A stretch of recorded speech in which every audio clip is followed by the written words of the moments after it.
Well, welcome everyone. Welcome to the 7th Annual Maplewood Ideas Festival and the presentation of the 2020 Maplewood Literary Award to the amazing Abby Sher. If you have any questions, if you could put them in the Q&A box, and we will field questions after Abby and I have a chance to talk. Thank you to the Friends of the Maplewood Library, the Maplewood Library Foundation, the New Jersey Council for the Arts, the Women's Club of Maplewood, and Words Bookstore for sponsoring our festival, and to all of the creative and talented staff at the Maplewood Library for putting this festival together. We should be hearing about our grant application for the New Jersey Library Construction Bond any day now, and we look forward to celebrating future Ideas Festival events in our new Maplewood Library. Abby Sher is a beautiful writer, an incredibly kind and generous human being. And I asked Tina Kelly, our 2019 Maplewood awardee, if she would say a few words about Abby. And Tina is in the audience with us now. And this is what Tina wrote. Abby Sher is one of Maplewood's brightest and funniest lights, and also a warrior writer against injustices like sex trafficking and anti-immigrant policies. Perhaps her comedy flies as high as it does because of its foundation in Abby's explorations of sorrow and loss.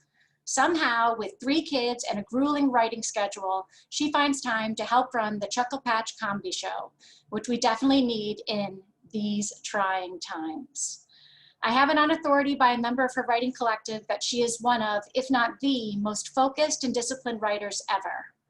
While we know so much of writing is frittering and rearranging one's spice cabinet, Abby really works, is very diligent and super focused. She's the hardest working writer in showbiz. Congratulations, Abby, on receiving this well-deserved award. And now I would like to introduce Mayor Frank McGee, who has a proclamation for Abby. Thank you, Sarah, and good evening, everyone. I will now read the proclamation.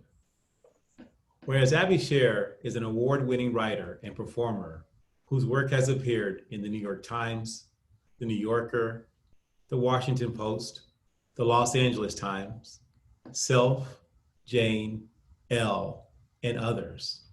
And whereas she is the author of Miss You, Love You, Hate You, Bye, All the Ways the World Can End, Breaking Free, True Stories of Girls Who Escaped Modern Slavery, Amen, Amen, Amen, Memoir of a Girl Who Couldn't Stop Praying, and Kissing Snowflakes. And whereas her latest young adult book, Sanctuary, co-written by Paola Mendoza, received starred reviews in the esteemed trade publications, Kirkus and the School Library Journal. And whereas her New York Times modern love essay, So He Looked Like Dad, It Was Just Dinner, Right?, was optioned by Amazon for the Modern Love television series. And whereas Abby has written and performed for The Second City, Upright Citizens Brigade, HBO, and NPR. She is currently a co-producer of the Chuckle Patch Comedy Show. And whereas she lives in Maplewood with her husband and 3 children. Therefore, let it be resolved that I, Mayor Frank McGee, on behalf of the Maplewood Township Committee, proclaim September 30th, 2020, Abby Sher Day in the Township of Maplewood. Congratulations, Abby. And I yield the floor to you.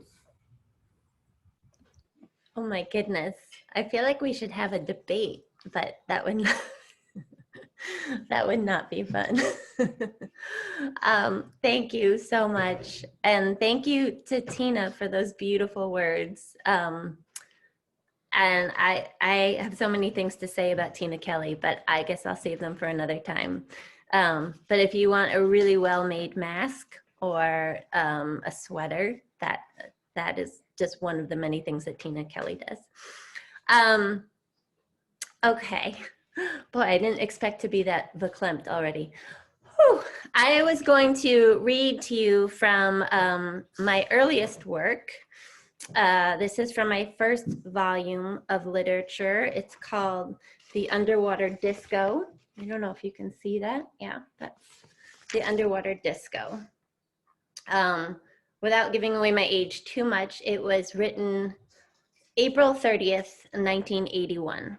And I went by Abigail then. I went by Abigail S., just so that there was no confusion in my home. Okay, one day I was walking on the beach, minding my own business, when suddenly I fell into a hole in the sand. Whoa! But by that, I got sand in my mouth. Then I felt myself going down, down, down. Finally, I stopped at an underground sea. I said to myself, wow, there's so many, what are they called? Quotation marks, here we go. I don't think that I have ever seen anything quite like this. There's the sea disco, and there's me falling down. There were fish actually dancing and a sign that said sea disco. Wow, I said when I landed, I'm going to join the fun too. So I started to dance, but in a few minutes the music stopped. Everyone sighed. Then a fish came over to me. What are you doing here and where are you from? Well, I fell through your hole, I said. Oh, said the fish, I left it open. My goodness gracious, I am very, very sorry. And she closed it. Now we swam and chatted, and I must say that I got to meet a lot of fishes. And when I met them all, there were quite a lot. Then, right in the middle of saying something, I heard a vague voice saying, Laura, come on, stop hiding. Then quickly I said, by the way, what is your name? Cece, she replied. Oh, that's a good name for you. Bye. Oh, bye. Then I ran to my mother. Oh, darling, where have you been? I was worried about you. Well, I was swimming underwater. Yeah, I was swimming underwater. Oh, so we left. And from that day on, whenever I went to the beach, I would go inside and chat. And every time it was time to leave, I would make up an excuse. That's the underwater disco. I have to say, some teacher wrote, what a delightful story. I really enjoyed reading it. So those were in the days when you went to school and you wrote things on paper, which, you know, could or could not be true. I obviously I've always been quite erudite, and I knew right away. No, I didn't know that I wanted to be a writer at all, but I did want to give a shout out to 3 amazing women who helped me really feel like I belonged as a writer. The first being my Aunt Simone, who was very, very influential to me as a child. She knew me better than I knew myself in a lot of ways. She was a concert pianist, and she would sit down at the piano with me, and she was the only one I would play for, besides this one teacher who gave me candy. But she also, well, I should also say, before she sat me down at the piano, I'm the youngest of 3. And when my brother was born, she gave my parents like a silver bowl or silver cup. And then when my sister was born, she gave my parents a silver bowl. And then when I was born, she gave them a cuckoo clock. And I always felt like she knew me from that day on. She just knew that I was going to be the nut job. So at a certain age, she started giving me leotards. But again, knowing me, she got the leotards with the snaps at the crotch. Can I say crotch? Sorry. So they were always, I could wear them all day and be okay. And she would also give me journals every year, my birthday, Hanukkah, whatever it was. She always gave me journals, and she said, you will feel better if you start writing down some of your thoughts. And I would say thank you, and then I would, you know, put them in a pile, and I would never use them. And she passed away very suddenly when I was 10, and I started writing in those journals soon after. And I feel like she gave me the gift of being here today in a lot of ways. And the second person who has been so influential to me is a woman named Paula Darrow, who is an amazing soul. I can't see the list out here, but I feel her presence. She's very much alive in my world. I came to New York in 2004. I was in the theater and I was planning on, hitting it big. You might have heard that I did the DiGiorno commercial at one point. So I was really going to make it in New York. And I came here on July 2nd. And on July 7th, my mom passed away suddenly. But there's a lot of death in my background. But it turns out better. Anyway, Paula Darrow was very influential because I signed up for a class with her. I was going to go on all these auditions, then all this stuff happened and my life was falling apart, and I said, I'm not going to be the quirky next door neighbor on a DiGiorno commercial. So I took a class in personal essays with Paula Darrow, and she became a wonderful mentor to me and actually helped me write that first modern love piece. And the last person I wanted to shout out to is a woman named Sadie Lichtenstein. And I wrote a piece about her. I'm not totally sure when I wrote this, but I will read it for you now. Sadie Lichtenstein was my pen pal for many years. My mother came into my 3rd grade classroom last week and talked about being kind to the elderly. It was a little weird and disappointing because when everybody else's parents came in, there was usually some show and tell part.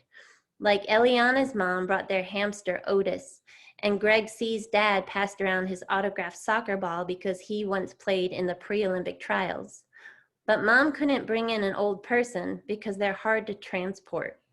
Also, I think it would have made a lot of people uncomfortable because when you get really old, nobody wants to pet you or pass you around. Mm-hmm. Mom is pretty used to old age, though. She works at United Home for Aged Hebrews, which was the real name of the nursing home where my mom worked. And by the way, they were caught for embezzling and they're no longer in service, but that's a whole other story that I haven't written yet. Okay, my mom didn't embezzle. So she works at United Home for Aged Hebrews, and she is in charge of all the recreation activities. They do a lot of things that don't involve motor skills, like listening to music, reading the newspaper out loud, and bingo. There is also card night, which is at 4 p.m. And every month there is a talent show, and someone comes into the lounge and reads a poem or shares a song. That is how I met Sadie Lichtenstein. Mom says Sadie Lichtenstein and I have a lot in common. We both love the color purple and like to rhyme. But besides that, I don't know if I agree. We're just getting to know each other, I guess, which is why I feel totally sideswiped and a little betrayed when my mom volunteers to do her Be Nice to Old People Day at school. And then she turns to my 3rd grade class and says, Abby has a very special friend from United Home for Aged Hebrews named Sadie Lichtenstein. They write letters to each other, and sometimes Abby comes to play piano for many of the residents. How many of you would be interested in doing something wonderful like that? I know old people aren't bad, but it still felt like something I wanted to keep secret. It's not exactly cool to spend your free time with people who have to take their teeth out before bed, and some of them squeak because their adult diapers rub against their polyester slacks. Some of them just sit in the halls and drool. I don't like to say this out loud, but I think it's creepy that they're sort of alive and sort of dead at the same time. The truth is, I went to visit Sadie Lichtenstein first because for my report on World War II in Ms. Schneider's class, I had to interview someone who had actually been there.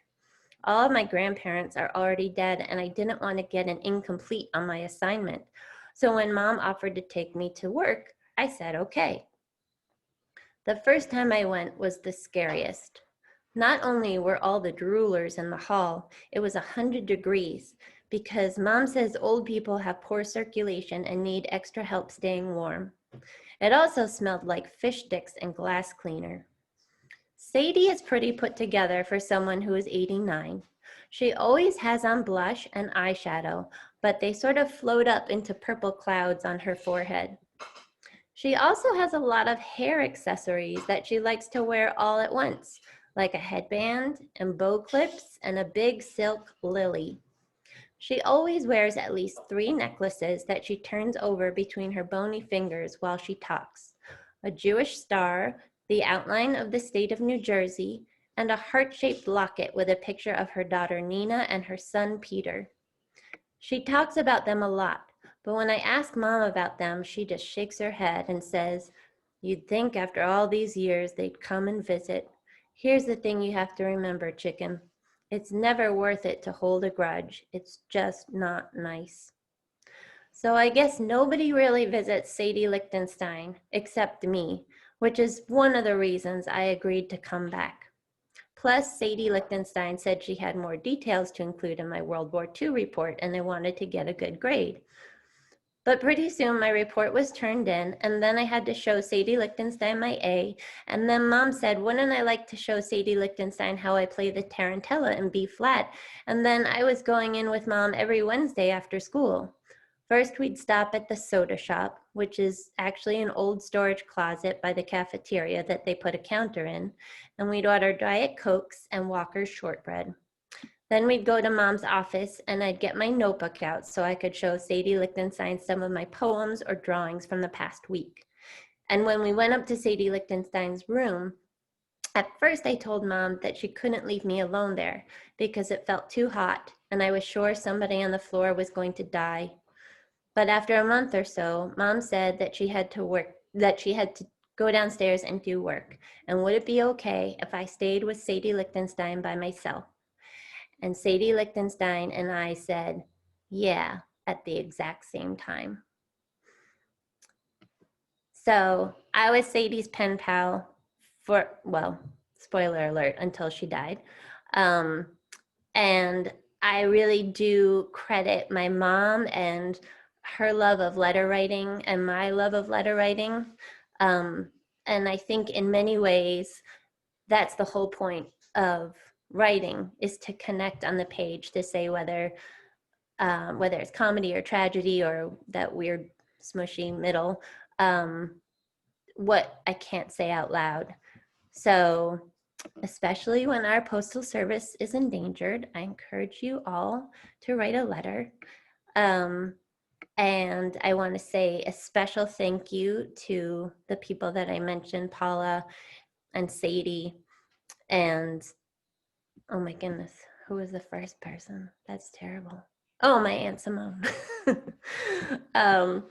And all the people, the amazing people who have read and written with me, Jocelyn, Gabra, Sarah, Sam, I can't even name them all. Tori for lending me her dress. Susan, my in-laws who are always there reading my things and babysitting. And of course, my amazing family who you'll meet in a little bit. And I wanted to say thank you to the amazing people at the library: Amanda, Jane, Amalia, Jenny, Ina, Irene, Mary, Joanne, Robin, Robert, Emily, Diane, of course, Sarah, Eric, who's making this all happen technologically, and Mayor McGahee. Thank you. So I think for those of you who are out there who haven't read any of Abby's works, I think by now you understand why we have chosen her as our 2020 awardee. So Abby, you've written since you were a little kid, but you published really your first book in 2013, and you've published 6 books since then. So can you just tell us a little bit about your career? You started with a memoir, then you wrote nonfiction, and now you're writing young adult fiction. And it's a pretty amazing, I think, I don't know any other, you also have 3 children, and how you've done this, but maybe if you could just walk us through a little bit about how did this happen? How did you get all this done in 13 years? Well, again, I will mention my in-laws, especially my mother-in-law, Peggy, who's here taking care of my kids a lot. And my, yeah, I guess my lack of understanding of time. So that if I have a space, like I have often written in the back of the minivan parked around the corner without anybody knowing. I guess I started writing seriously in 2004 when we moved here, and I took that class with Paula. And then I started, she actually was a teacher. She was also an editor at Self Magazine, and she bought my first piece that was published. And then I also got the Modern Love bought from that class. So it was an amazing class, and amazing people in it, and just a sense of warmth and support. And that was 2000. So I guess my first piece was published, like an essay, in 2006. And from that, I just started hearing, somebody that I grew up with contacted me, and she was working for Scholastic. And she said, I read your piece and I think you have a young adult voice. And then when another piece came out, I heard from a publisher that said, I think this could be a memoir. And it's never how I plan it's going to go. So I have to stop planning. So for those of you who haven't read it, could you tell everybody about the Modern Love piece, since that was really, that's come back, sort of. Sure. Yeah. And again, very not as I planned it at all. That was, I think the prompt was, my teacher, Paula, said something about when, forgetting what the question was. She always gave us a great question, like your most embarrassing moment, or when did you feel out of place, or when did you know you were in the wrong place at the wrong time? And so I wrote about this time when I was just out of college, and I lost my dad very young. And so I was kind of seeking male approval from older men. And I thought that I was in love with this professor that I worked for. And so I was flirting with him, and he sort of took me up on it and made me dinner. And then in the middle of it, I realized that this is not what I intended at all. And it was published in 2006, and I did not hear, it was a great experience. It was the first thing that I had published. So it had, comments, which now seem so commonplace, but in the times you could write comments after you read something. That was unheard of at the time. And I was getting all these reactions, and I would get anything from like beautifully written to this girl's a tease. And I just loved hearing people's reactions. But I submitted to the Modern Love column at least 4 times since then. And, he politely declined my efforts.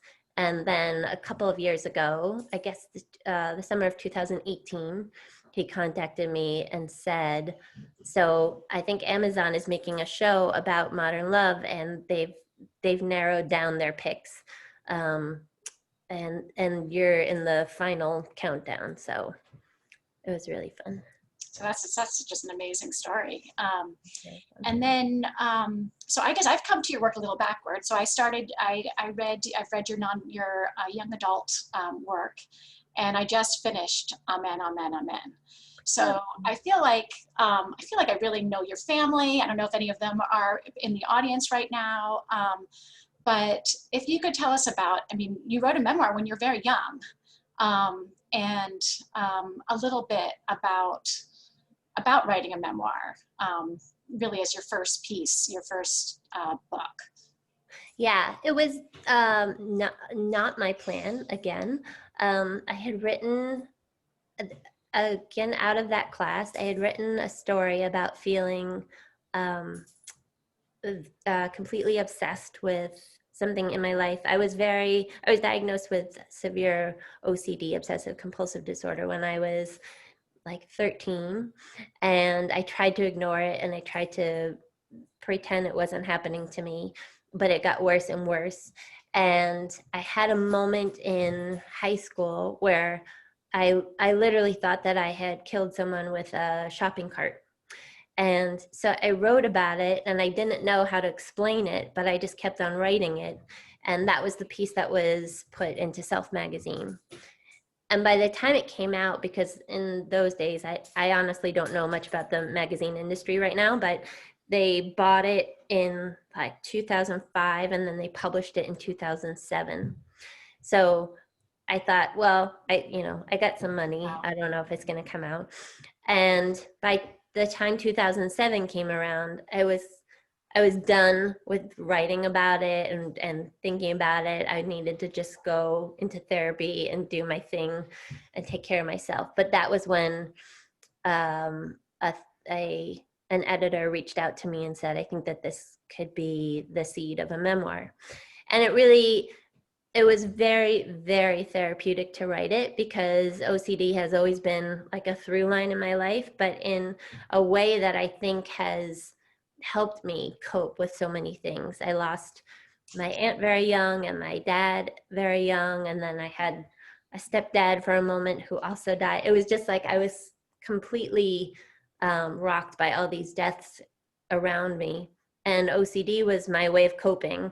And whether I was praying or, repeating numbers or whatever it was, it actually helped me heal in a lot of ways. So I wrote that book as I was getting ready to give birth to my daughter. Wow. And what was the reaction from your family? That's a great question. So I had a lot, when people reach out to me about that, a lot of times people reach out and say, like, do you think this is a problem? I do this, or my son does this. And I try not to be an unlicensed therapist, because that won't help anyone. But I do say, like, if it is secretive, then I think you need to look at it carefully. And a lot of my family was completely shocked by the things in that book, because I was so secretive and so protective over, I would pray like for 5 hours a day, and I was at college, so I would just lock the door and nobody knew where I was, and I would miss classes. And I think when you have a mental illness and you're very protective of it, that's when it really can get its talons in you. But I also had such a wonderful time. I used to say, like, it's easier to just hand someone your memoir than introduce yourself, because then you can just start from an honest level. And I will say it was really lovely.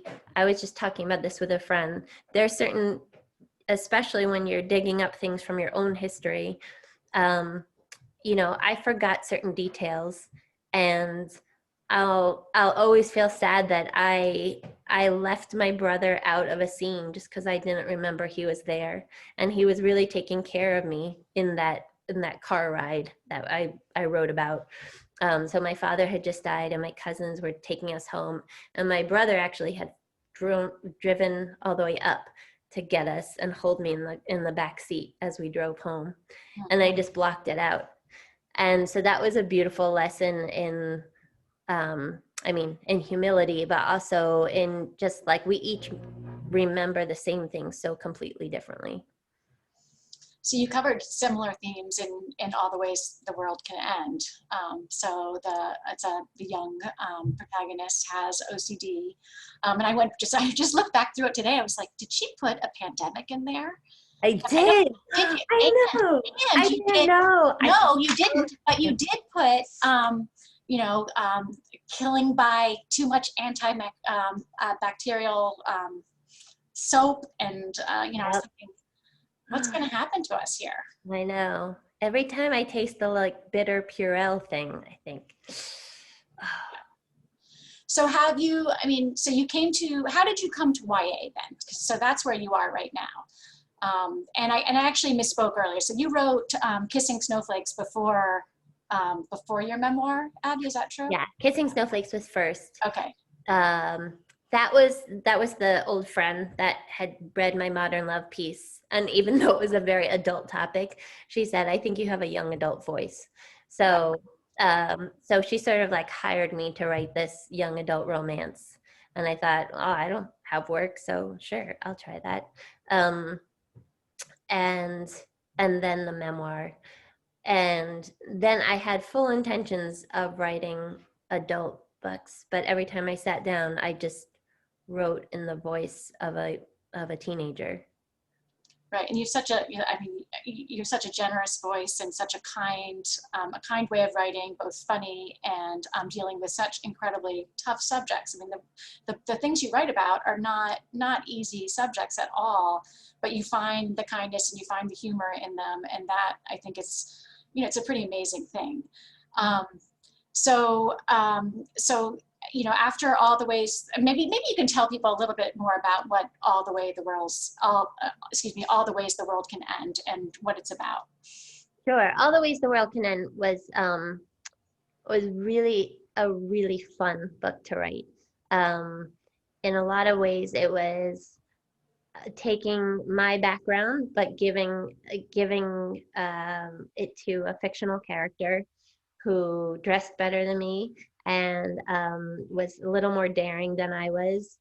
And I think my favorite part about it was that she really got to, I mean, she was definitely crippled by a lot of obsessive behaviors, but I got to write about my relationship with my first love. He was my best friend, and he's homosexual, so I knew nothing was going to happen, but I adored him.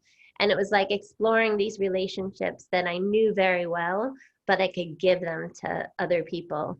And it's about a young girl, a 16-year-old girl named Eleanor. They call her Lenny, who is, her father's dying and her best friend is moving across country.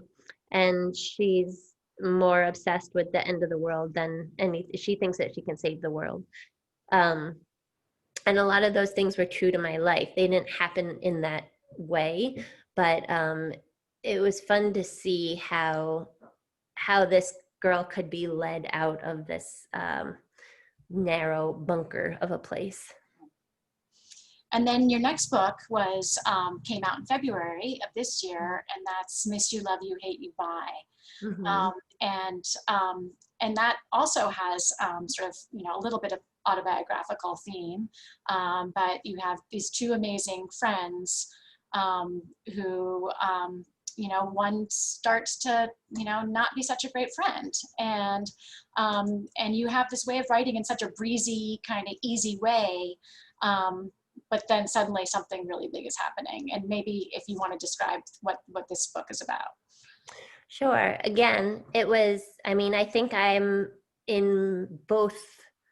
It's autobiographical in both ways. I'm both of those characters. And it's no coincidence that that it's told a lot through letters.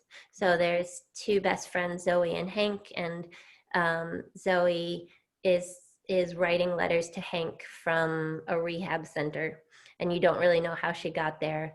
And Hank is telling the story from the beginning of their friendship to how Zoe ends up. So it's really about how much you can save your best friend and how much you have to walk away, and what destructive behaviors can do to a friendship and to all the people that you love. Right. And so that I met with you, Abby, I think when when the original date for this event was going to be April 4th or something, I can't, somewhere. And I think you and I met at outside of Abel Baker the first week of March. Yeah. And this book had just come out, so you were just telling me about it. We didn't have masks on. And I'm remembering just a couple weeks before, I think the last big literary event I went to was the Ann Patchett event. Right. And I remember you had a note for Ann Patchett. Yes. So what did you say? I'm just so curious, Abby. So what did you say to Ann Patchett? And then I want to go talk about some of your, you've got this great group of writing friends, and how you work with them before then talking about your most recent book. But I'm just curious. You had this, this little handwritten note that you gave to her. That I do really believe in pen pals. So I've always loved writing fan mail. I had a correspondence with Carol Burnett, like back and forth like twice. Um, I always just believe in putting it out there. So honestly, I don't know what I told her besides like, you're my all-time hero. But I do think it stemmed from, yeah, actually, when I wrote my memoir, we had the same publisher, Huh. and I wrote to her because I loved her work, especially Bel Canto, and so I wrote to her, and I said, we have the same editor. You know, I was with Samantha Shapiro under Nan Graham, and you know, when you go into a beautiful publishing house, there's all the people that you love lined up on the wall, and I found some address, and she wrote back to me, and she was like, "You're gonna be great. You're gonna do great." And this time she did too. She wrote in my book. Um, it just never hurts, even if even if it's in the sewer, um, or in a trash can. No, it's not. um, it's always, I always feel good sending a letter. Yeah, that's so great. And I think, you know, before we talk about just how you work and your writing group, you wrote about this in your memoir that you put, it says, I think you wrote, I put everything to paper before typing, so it is made from scratch. And I've seen you here at the library, you know, and you're sitting at a table and you're very focused and you write, you write by hand. And one of our second Maplewood Literary Award awardee, Paul Oster, told us of a similar thing. So he writes all of his books by hand before typing them. And so maybe if you can tell why do you do this, and what do you do in each stage when you're writing by hand and then when you're transferring it to typing it? It's totally madness. I think, oh, do I have one? I mean, it's a plain Bic pen. I've done research, like I've tried lots of different pens. It's a plain Bic pen. I love the unlined sketchbooks, like usually decomposition books. And I usually have to trick myself into like writing a list. So writing 25 things that I think this character needs to say, or if I don't even have the character yet, it's like 25 things that make me so mad, or 25 things that that need to change in the world. And yeah, and then it's one editing process of getting it to the computer, and then it's another of showing it to writer friends, and then it's another of tweaking it, and then it's another. So it goes through a good 5 edits before I really consider it in any kind of shape. That's amazing. And so do you have a particular time of day that you write, and any kind of rituals around your writing kind of time? Yeah, I love getting up before anyone else. Exactly, right. Pre-COVID. I like getting up before everyone else and writing at least a page or so in my journal. Then I always have a to-do list, and so it usually has to do with a list. The first thing is like write 25 possibilities of what you could say at the literary award, and find a fish poem that you can read.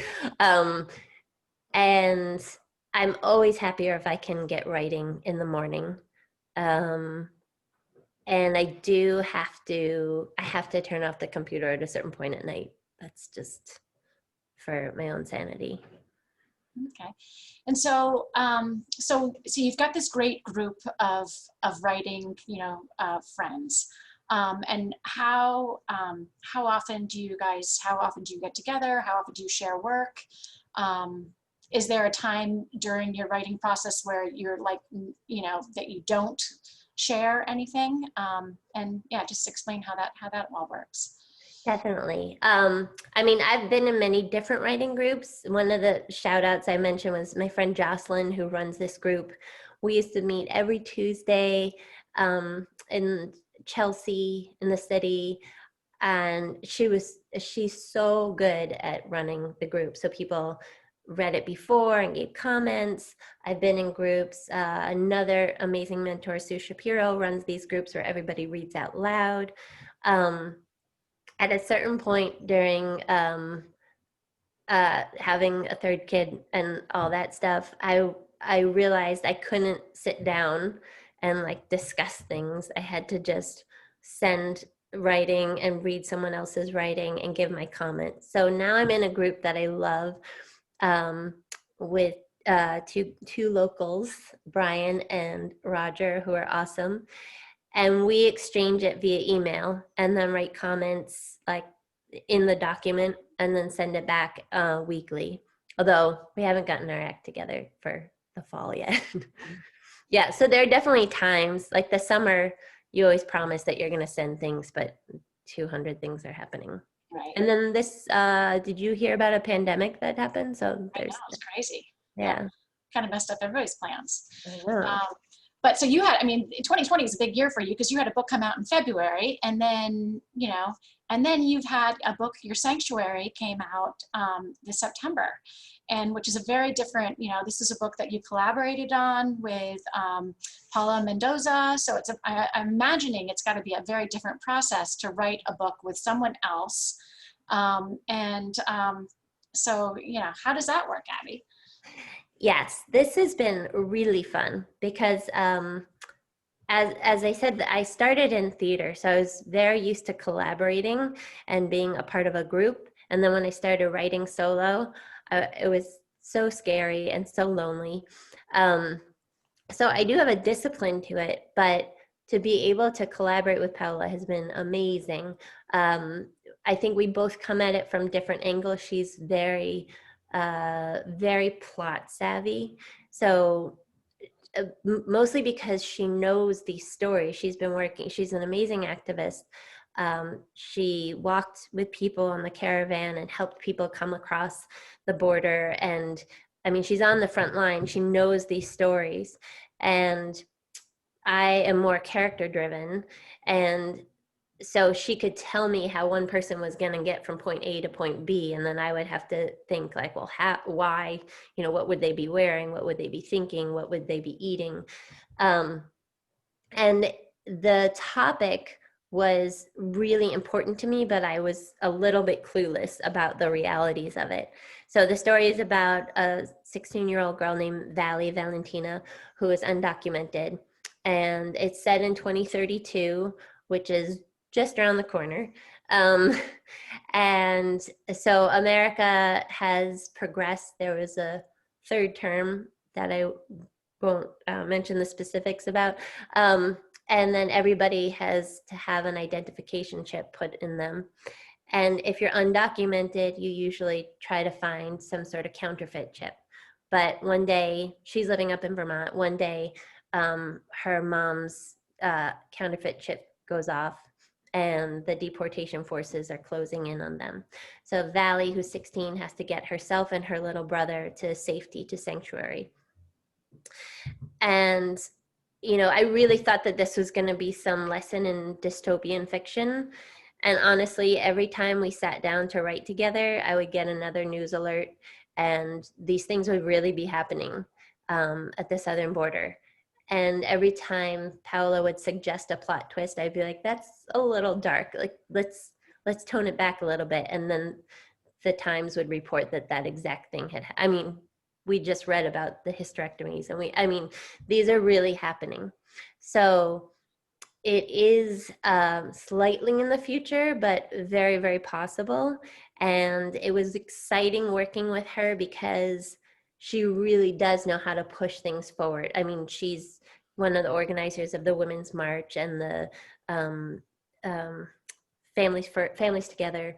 So she knows how to make things happen. And she was like, we're writing this before the election and we're getting this out before the election. And yeah. I would not have been able to do that without her. Yeah, which is amazing. And Paola calls you her sister in art. And I think one of the other things I read that, is that activism is optimism. Yeah. which I think is a really pretty powerful thing. And sort of the little tagline for sanctuaries, you create a world that is safe and inclusive for all. So I think even with, again, with an incredibly bleak and tough subject, you find the optimism, through the story, which I think, especially for, these are young adult books, is absolutely, is so necessary right now. I think that, thinking about, teens right now going through a pandemic and going through what we're going through is, it's so challenging. So Abby, what are you working on now? And then we have an award to give you. So we have to move quickly. Yes. I'm working on homeschooling, and, and I've been writing for a TV show that's in the works that I can't really name, but it's been very exciting to be writing in a different different medium, and I'm still promoting Sanctuary a lot. So we're hoping there's another iteration of it, whether it's a TV series or a film. We have the whole sequel mapped out, so we just have to get the green light for that too. Oh, that's amazing. And Sanctuary was just reviewed in the Times this weekend, and it got a great review in the Times, and it's received, star reviews everywhere. So congratulations on that, and really on all your work, and being such an amazing person and so generous, and such a generous person in the community. We didn't even touch on your performing, but maybe we'll get some questions about that in the Q&A. But I think we have a presentation of the 2020 Maplewood Literary Award, and Abby has some. There's some street urchins that just came in to do it.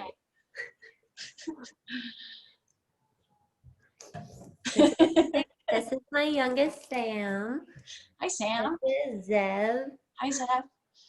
And that's Sonia. Hi, Sonia. Very shiny plate that says, yes, Maplewood Literary Award, Abby Sher 2020. And I am planning out all the different cheeses that I'm going to put on it. And that's so amazing. And just so everybody knows, this plate was handcrafted in Newark at Glassroots. Oh, nice. So that's another sort of local thing for our local Maplewood Literary Award winner. So Abby, we can't thank you enough, and we want to have time for some questions. So I'm going to let Irene Langlois field some questions from our audience, and everyone's clapping. So congratulations, Abby, and let's answer some questions. Hey. So start typing away, everyone. Yes. So Abby, the first question, you answered this a little bit, but if you could sort of broaden your answer a bit on this. It's you mentioned that somebody had said you had a young adult voice. What is a young adult voice? That's a great question. I think this is a really hard genre to label, because it can be so many different things. I definitely skew towards a much older range. I always tell parents when they ask me, can I get this for my kid? I say, well, it's really for you to decide that. Obviously, I don't know how many references to, sexual orientation or attraction or destructive behaviors like you want to handle with your kids. But I think that young adult literature can be this really intergenerational thing where adults can talk to their kids about really important conversations that need to happen. Sanctuary, to me, is a perfect example of why it's intergenerational, because young adults are actually leading the way out of this dumpster fire that we're in right now, like March for Our Lives, and the activism that's happening at the Tulsa, the TikTok Tulsa, I don't know what we're calling it, when they just made the rally bear for Trump. Like, I think that young adults actually have more answers than we give them credit for. And so it's important to me to be speaking in a language that they can recognize, but also empowering young adults to see how much they're part of the answer, or they are the answer. So, you know, there are young adult books that I think are much more, I mean, I grew up on Judy Blume and I loved her, and I thought, like, I'll read about my period again, sure. But I think that the range of young adult now is so different, and it really can mean so many different things. Yeah, and we see so many adults coming in to get young adult books in the library now, you know, because it does span that generation. And Yeah, and in some ways it makes it a lot easier as a parent. Like if I want to talk to my kids about eating disorders, or if I want to talk to my kids about what's going on at the border, I would love to have a book that says, like, let's read this and let's discuss what your questions are. Why do you think this is happening? As opposed to me coming up with the words for like this indescribable world that we're living in right now. right. So the next question is, oh, this is one I had too. How did your experience at Second City inform your writing? That's a great question. It's funny. My agent has always wanted me to write like a behind the scenes at Second City, but I can't tell you anything that you don't already know about behind the scenes at any theater. It's just as hilarious and incestuous as you think it is. So, but what I think is the biggest gift of that time is the amazing friendships, creative friendships and collaborations, and the willingness to put anything out there, because we had to write. So the schedule was very fierce. You would write a show through improvisation and you'd be performing like 9 shows a week. Some of it would be improvised, some of it would be written, and then you would be turning over. So you'd be just trying out whatever you thought would work. You'd bring in a script and then you'd put it up that night in front of 400 people and see what worked. And a lot of my stuff did not work. Like a lot of it. I was sure that there was going to be a review called Just My Thighs. That didn't happen.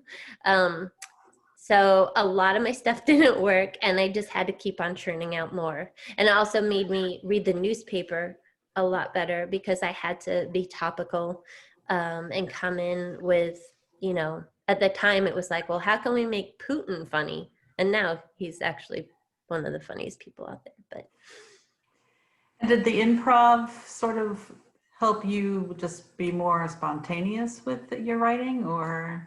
yeah, I mean, I've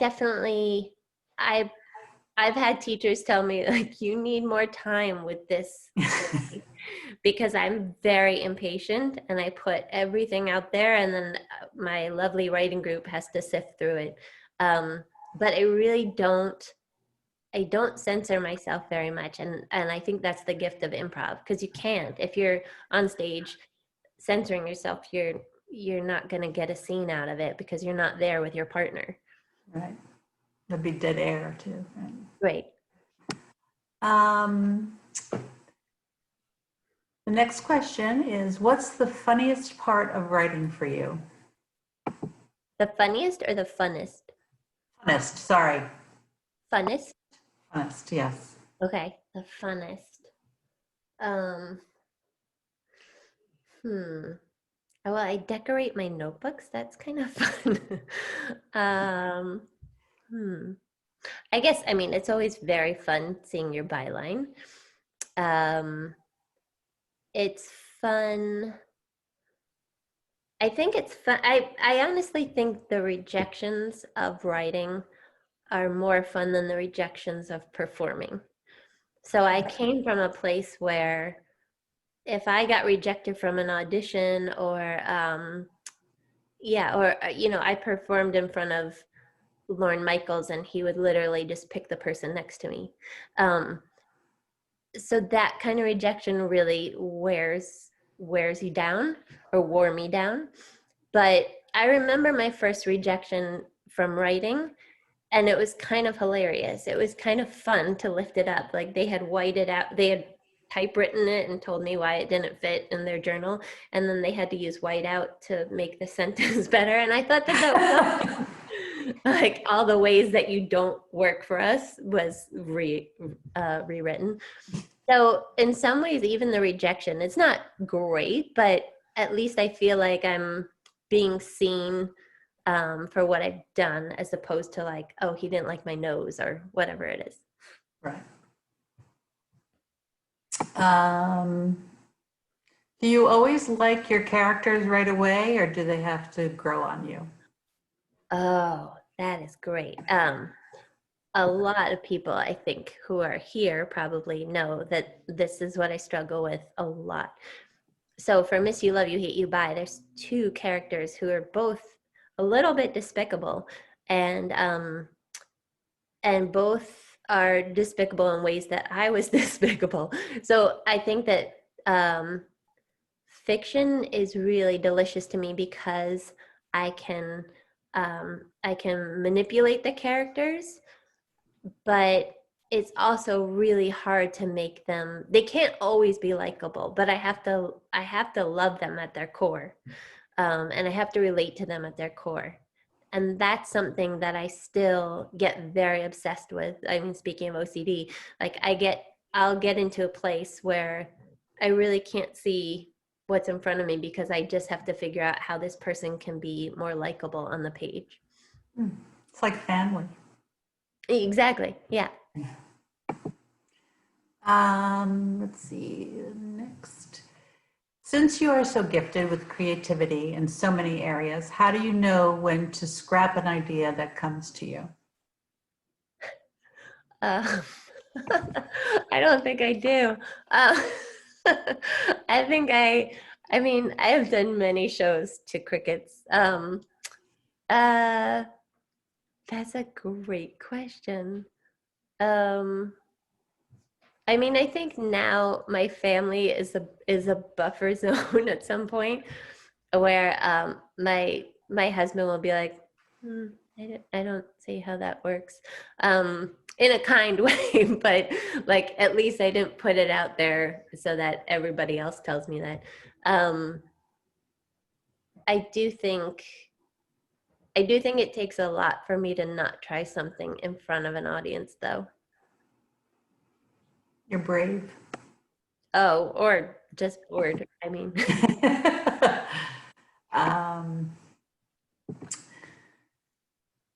who are some of the writers you love to read besides Ann Patchett? oh, that's lovely. I love Zora Neale Hurston. I was actually going to read a piece that I wrote inspired by her. I'm really into Ta-Nehisi Coates right now. I love, oh, I'm forgetting her last name, Valeria. It's the Lost Children Archive. It's a beautiful book. And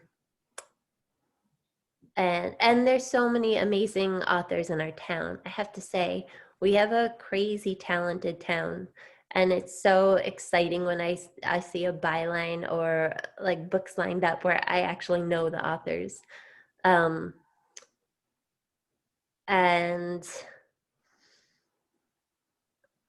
yeah, I'm trying to think of some of the people who are on my nightstand right now.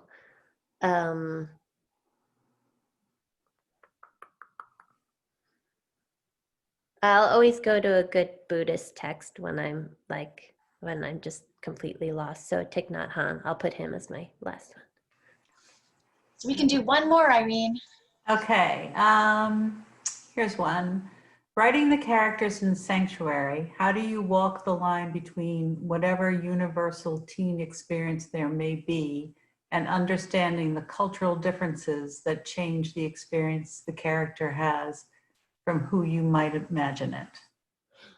That's a great question. Yeah. I mean, obviously, well, spoiler alert, I'm a white girl from Westchester, New York. So I obviously have not lived the experience of an undocumented teen, especially in 2032. But that's another reason why it was so amazing to work with Paola, who really knows these stories deep in her bones. And I think that there's always a way to access the common feelings of whether it's grief or anger or, you know, a deep hunger. I mean, she's trying to take care of her little brother while her mom has just been ripped from them. And I've never experienced that. But if I treat it as something that like happens to someone else and I don't know, you know, which adjective to use, and maybe I should open up a different thesaurus, then it won't feel authentic at all. And so that's when I would go to my notebook and write a list of, you know, memories I have from the moment that that my mom or my dad died suddenly, and the feelings that I had. You know, like I remember trying to eat pizza the night that we came home after my mom died. And I remember like the smell of the rain on the dumpster when we had to leave our house, and the details that I think and anyone can access from their own lives, even if it's not the experience of the characters. Then you can like make a through line to what that character is experiencing, hopefully. Thank you. I'll just give it back to Sarah now. I think that's a beautiful way to end the evening, Abby. And you have about 4 hours to continue celebrating Abby Sher Day. And if everybody goes out and you know, gives a big yell for Abby. We really are, you know, so proud to live in the same town as you, so proud to have such talent in this town. And we really look forward to all the writing that you have ahead of you. And for those of you who haven't read Abby's book, you're in for a real treat. And please support our local bookstore, Words. Words is a sponsor of the Maplewood Ideas Festival. Jonah is an amazing advocate for books, for libraries, for bookstores, and for our town. So Words deserves a special shout out. And then I hope you all will join us on for the rest of the Ideas Festival events. They continue next Monday. And we have Nancy Solomon in conversation with Carolyn and Mary from the Village Green. And Carolyn Parisi and Mary Mann will be receiving the Carol Buchanan Award. So this is a really special night, and that again is Monday night. But Abby, this is your night. So thank you. Have a lot of cheese on your plate. Celebrate with your family, and we can't wait to have a real, like, you know, physical celebration again when this is all over. So so thank you so much, and thank you all of you for attending tonight, and this has been great. So thank you. Thank you.